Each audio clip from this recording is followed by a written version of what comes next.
That was a pretty dramatic intro, wasn't it? Well, that's because this is a pretty significant car, at least for Cupra anyway, the now standalone, once Seat-associated performance brand. This is the Cupra Formentor, the brand's first proper unique model.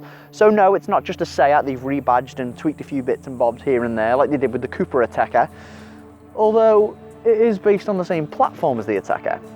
And it is a stunner. I mean, look at it, it's a bit Mazda, it's a bit Infiniti, it's a bit Maserati. I think it looks great, and it's surprisingly low as well. I mean, it really pushes the definition of crossover to its limits. It's actually more like an estate than anything else. Anyway, the Formentor is going to cost you anywhere from 30 to 40 grand, and the headlining model is this 2-litre turbocharged 310 horsepower petrol, which, yes, is the same petrol engine that's in the Volkswagen Golf R and many other models. But there's also a more normal, smaller 1.5 litre petrol available, and also a plug-in hybrid. Let's focus on the 2 litre for now, eh?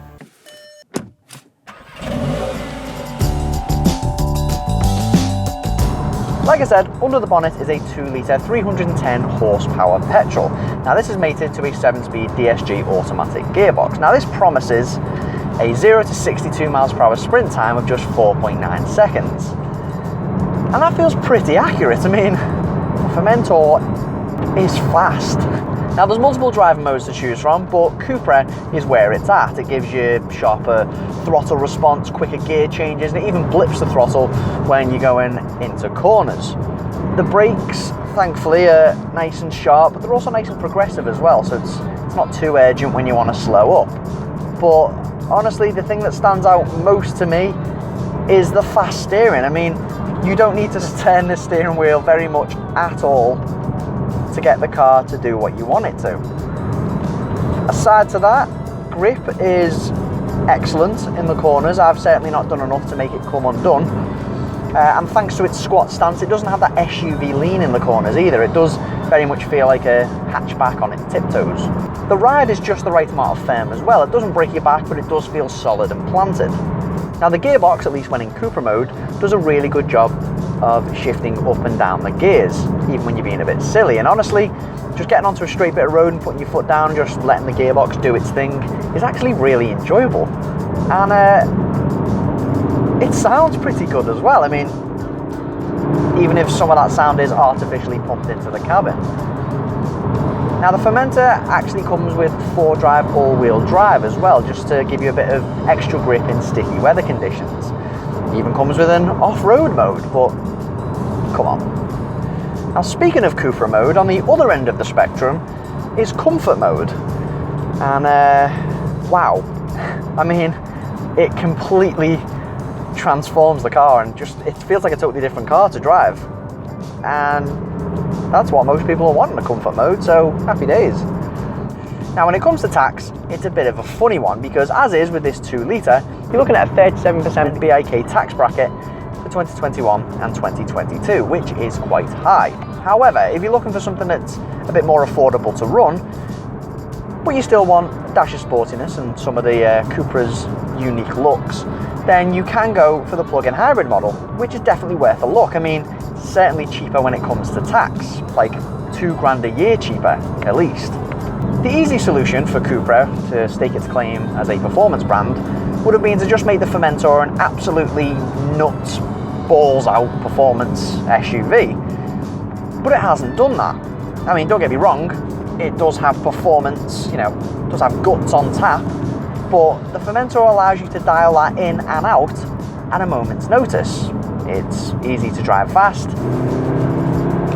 and it's easy to drive slow. It's not too dissimilar to the Cupra Ateca, really. I mean, it does offer a bit of everything. I mean, it is noticeably more urgent than the Cupra Ateca, so it's kind of more like it's more aggressive. I've seen a lot of crazy stuff, bigger rubber.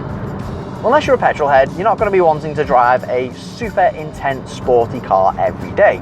And the bottom line is, the Volkswagen Group does calm and collected very, very well. So why fight it? Cupra basically started with that as its base and built it up from there. Meaning you can dial it back and be a bit, well, boring if you want to be. And why not? In the cabin, that sense of duality isn't quite the same. I mean, it does have a familiar Germanic quality to it, but everything's finished in this silver and bronze trim. Now I personally like this. Yes, it's a bit bohemian, but so what? I really like this split dashboard design as well. And this silver here, although it is plastic, it feels really good quality. It doesn't feel hollow or tacky like some other dashboards do. And while this steering wheel is a bit cluttered and button heavy, I think you get away with it because the rest of the cabin is so minimal. It almost feels purposely convoluted, if that makes sense. You've also got the drive mode selector button here with the Cupra logo on the steering wheel and the push button start, which is a nice sporty touch. Kit is impressive. We've got sat nav, tons of driver assist features like a reversing camera and lane keep assist. There's comfort features like heated seats, and these sport seats are very comfortable. They keep you hemmed in nicely when taking corners at speed. However, this touchscreen can be a bit of a pain. Now it's got all the bells and whistles, it's got tons of equipment, tons of useful gadgets in here, but there's just menus within menus within menus, and some of the buttons don't quite go to where you want them to, and I don't know, it just takes a lot of getting used to. Like I say, it does have tons of great features on hand, yeah, it's a bit of a faff. You do have to wrestle with it a bit. Practicality in here is surprisingly well rounded. You've got a really good sized glove box, you've got space here for your phone and change. You've also got underarm storage here, really good sized door bins, although they can be a bit awkward to get to. And yeah, it does feel nice and spacious, nice and airy in here.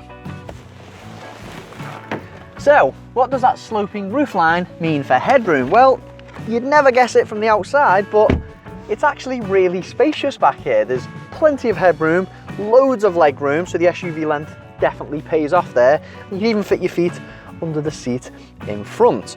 Now you do get quite a big transmission tunnel here, so being a middle passenger can be a bit cramped when it comes to leg room, so that's perhaps best reserved for kids.